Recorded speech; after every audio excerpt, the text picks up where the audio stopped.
So you've had glimpses, but you keep losing it. You read that book, fell down that YouTube rabbit hole, went to that retreat, and something clicked. The penny dropped, and that sweet, sweet post realization flavor stayed in your mouth, perhaps for a few moments, days, or even weeks. You felt the spaciousness, or perhaps even bliss. Perhaps everything in the visual field popped, like the contrast and definition of reality was jacked up to 10, and you were like, this is it. But then it faded. You lost it. You thought awakening was a one and done deal, and now you wonder perhaps it's possible to fall back asleep. Because all of your old limiting and dysfunctional thinking patterns are running rampant again, and there's often this uncomfortable emotional disturbance in the body making you feel restless. This, all amongst a deeper, quieter knowing in the background that this isn't the truth. I know this isn't really who I am, but the pull of it just seems so strong and seems to suck me in and completely take me over.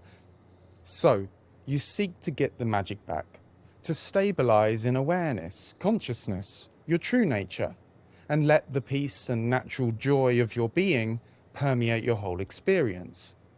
But perhaps you wonder, if it's like this so often, with the mind taking me over and emotional hurricanes battering my nervous system all the time, did I miss something? Is there something more that I need to understand? Perhaps I just need things clarified a little more. Perhaps I just need reminding over and over again until it really sinks in and sticks.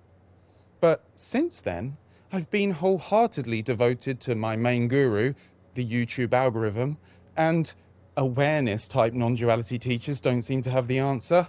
Most of them put me on a never ending self inquiry wild goose chase of the I am. And so called radical non duality teachers just say, there's no one here, there's no person. And so now I feel like some kind of dumb, unawakened person deluding themselves into thinking I can do anything about it because that's just another illusion.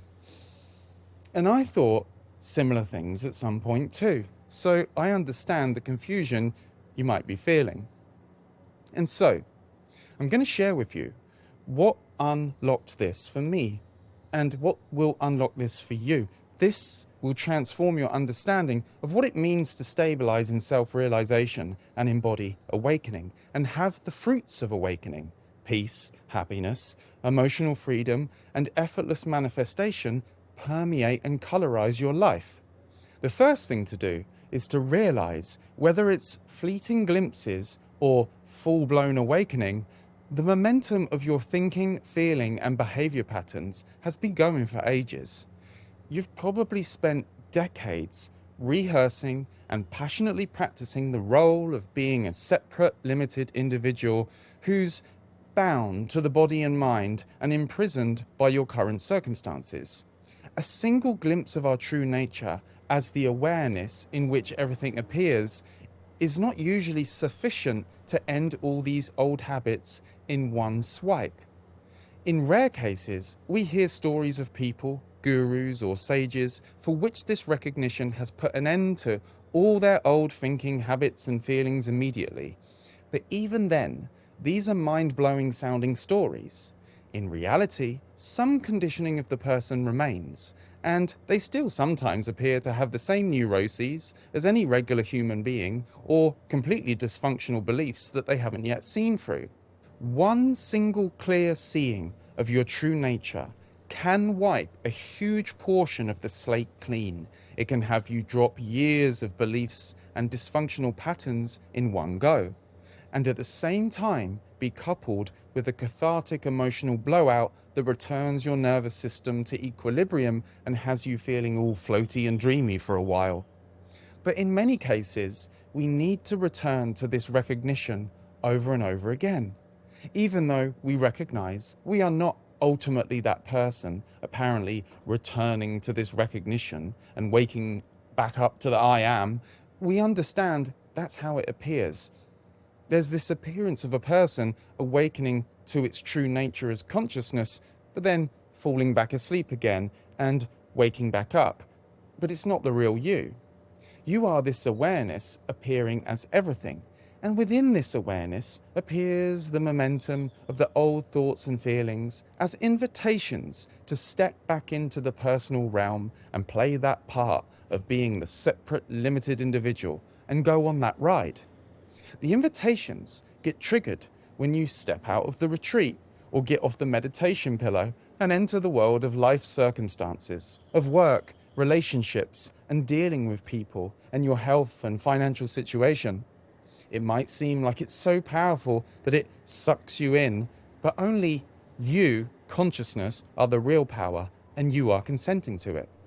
But every time you accept the invitation and get back on that ride, you eventually realize you don't like it and you're done with it, and you get back off it again and rest on your throne as awareness.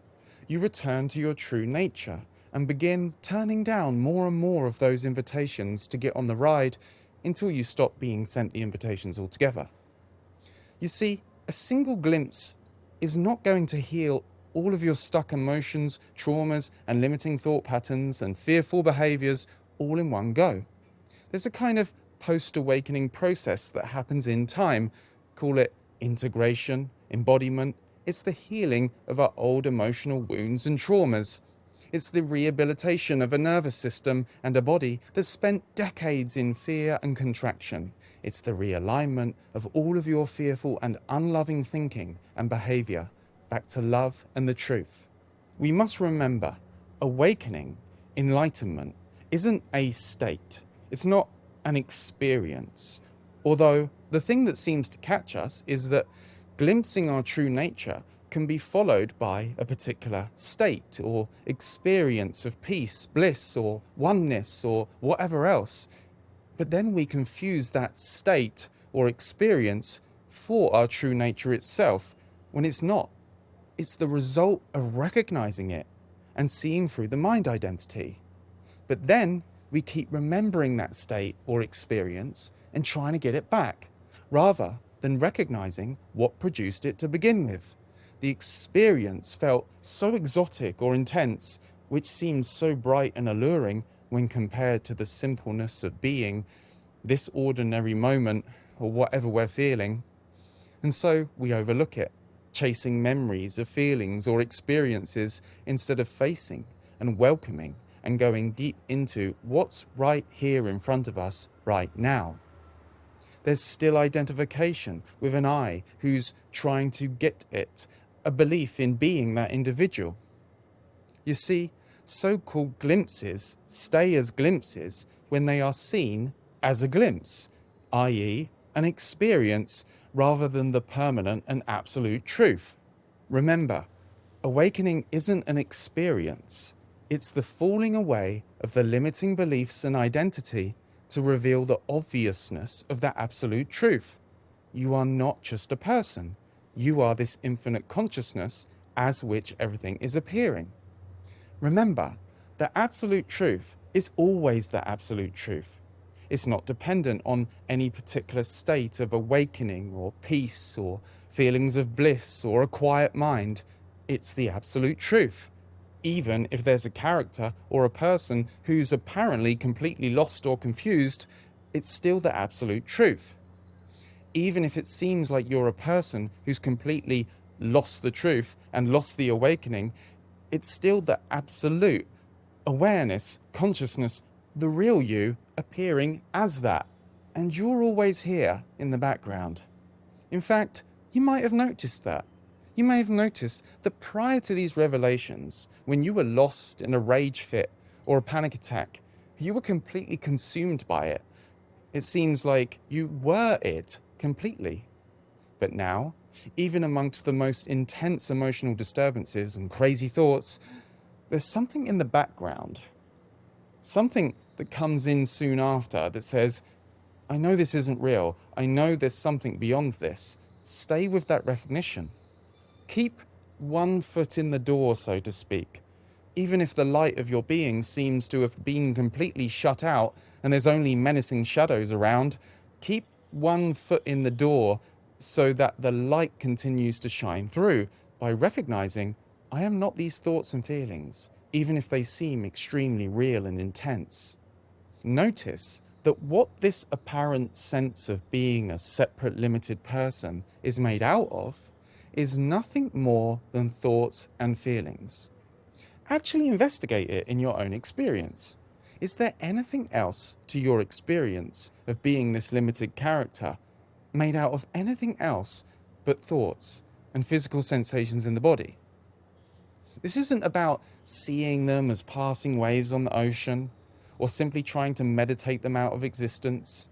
It's not to ignore your personal story, ignore your emotional pain and trauma and the challenges of your life. We can honor it, attend to it, and release it, all whilst knowing our infinite nature beyond it. This is the perfect foundation for our healing and embodiment, which is often an experience of a rich unfolding narrative, great emotional releases, progressively fantastic manifestations, and revelations about the magic and mystery of it all, and unfolding and spiraling back down into innocence and love. It's almost like there's two aspects to awakening. One is the timeless aspect, and the other is the time aspect. The timeless aspect is the recognition of our true nature as this timeless appearance of awareness that's beyond anything that's appearing to happen in time, including all appearances of the person and the world. But there's the time aspect too, the embodiment of this revelation in this dream of being a person in time.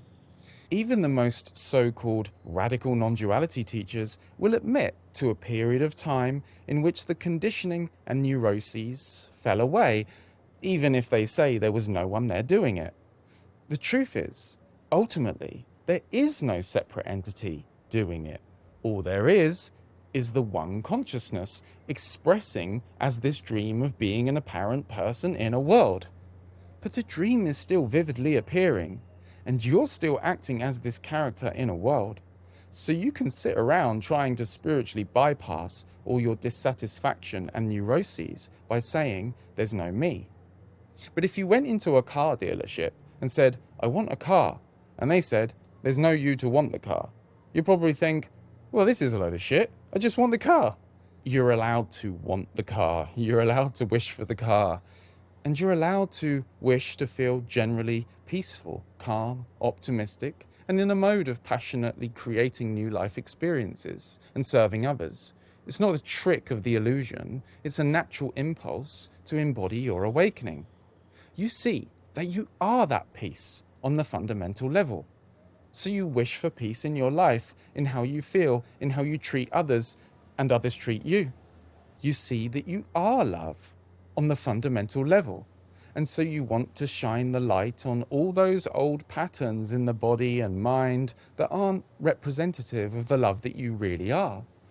You quickly recognize when you're acting unloving and conceptualizing yourself as a separate individual in conflict with the other. You recognize that it's all within you and face those negative feelings in the embrace of loving awareness and allow them to dissolve so the natural love of your being can shine through in how you're thinking and acting. This is how you manifest wonderful relationships. You see that you are this boundless infinite consciousness that can appear as anything.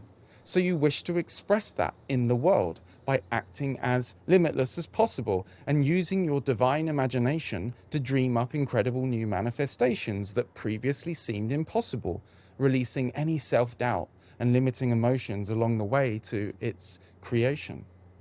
You apply approaches to the body and mind to encourage along its reconditioning and correct physical dysfunctions born of trauma and stuck emotional energy. You stretch back out all those muscles contracted up by a mind stuck for decades in fear and limitation through yoga, posture correction. You engage in healing and releasing methodologies like breathwork to release the stress and contraction built up in the nervous system and move emotions through the body so that you feel healthy and mobile and free and comfortable in your body. You start giving your body more of the nutrition that it actually needs by resting as your true nature and actually feeling your emotions instead of numbing them with junk all the time. Because in a way, awakening is the end of identification with the limited individual. But in another way, it's just the beginning of a lifetime's journey of integration and embodiment, infinite love returning to itself, all whilst knowing it never left to begin with. A first stage of recognition is that you are the awareness in which the world appears. But a deeper stage of recognition is that you are the awareness as which the world appears. The world is not separate from you. It is made of the same awareness that you are. You are it. You are everything.